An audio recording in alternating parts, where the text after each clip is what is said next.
And welcome back everyone to Tea Aficionado. We have a very important show for you tonight, as we have an answer to a great many questions.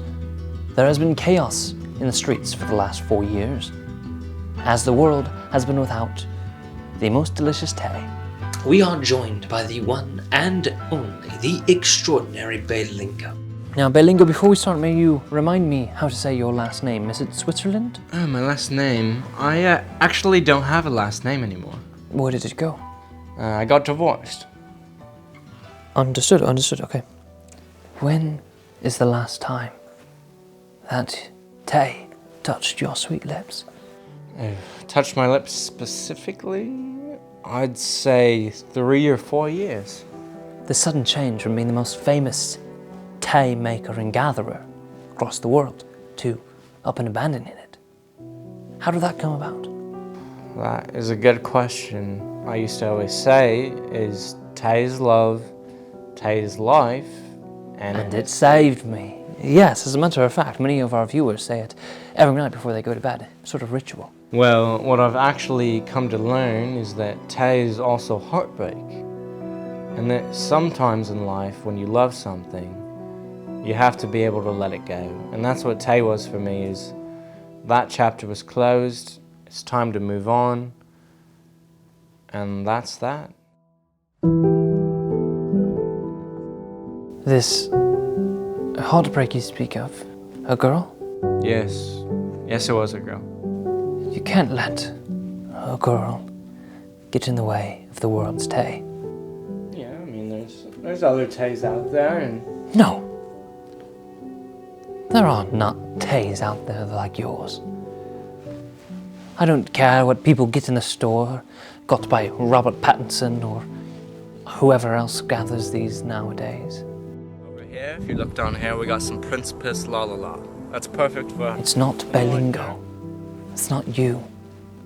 Fresh and supple. Yes, well, I'm afraid to say that chapter is closed and tea is no longer a part of my life.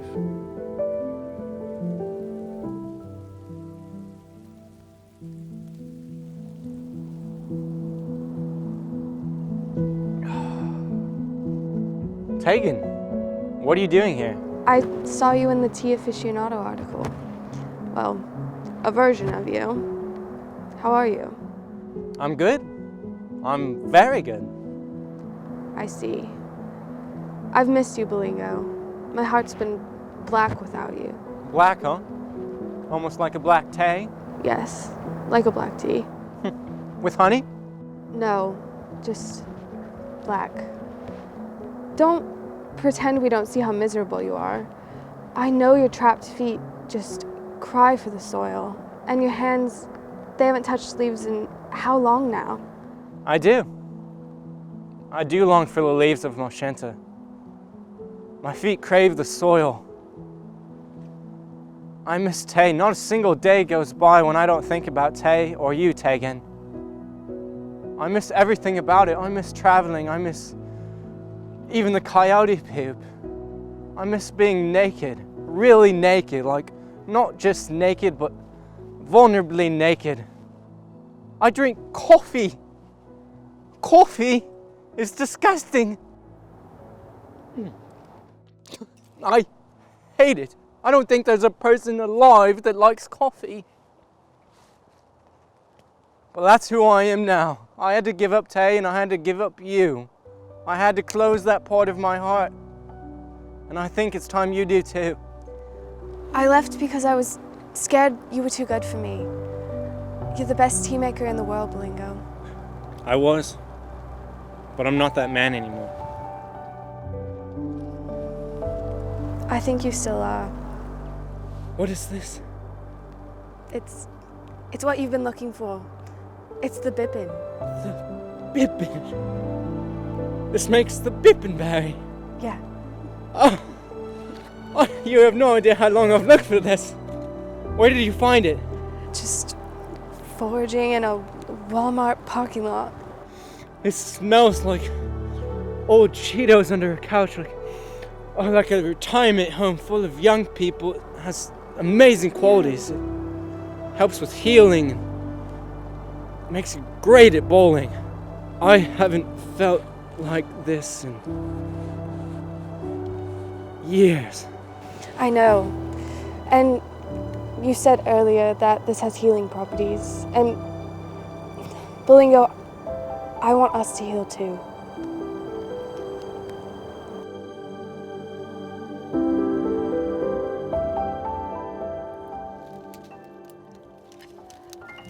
Belingo, I found something. Come here. What is it? It's the spotted carryover wood. Quick, let's put it away. Has to stay fresh.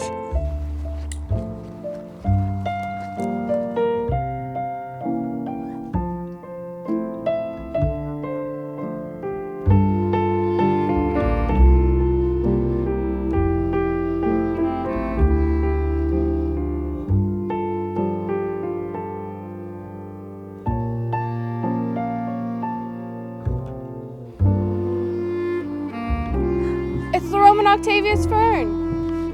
Come on, this is mushroom blue. Why are you crawling? Come on!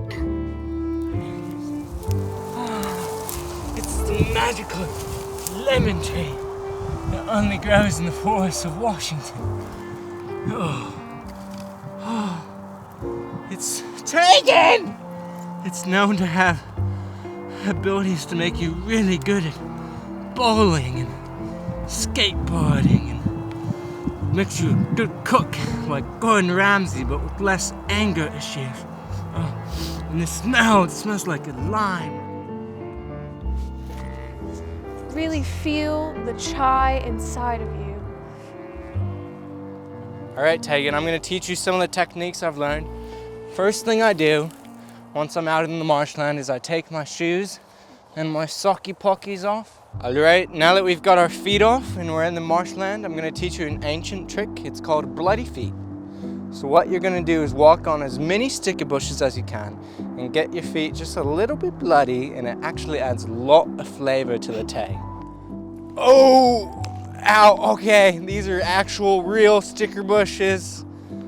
I do not, this was a terrible, the more pain, the sweeter the tea. Ow!